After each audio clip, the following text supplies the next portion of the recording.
Ассалаумағалейкум, құрметті Жаңаөзен қаласының тұрғындарымыздың үмітке байланысты баршаларыңызға іс-шараларын сақтап, басқалардан қолымызға бюджет киіп жүрек, жақындарымыздың барша отбасыларымыздың денсаулығын сақтап, орталығы және де Кудал Маңғыстау спорт мектебімен бірге сіздерге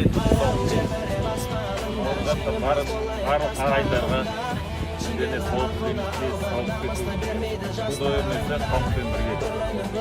Мейді жастағыңды елімнің еңсесі биік, болашақ өңінен бастауында елімнің еңсесі биік, қазағың дамиды, өнер жасамай бер, еңбекке таянбай тоқтама алға.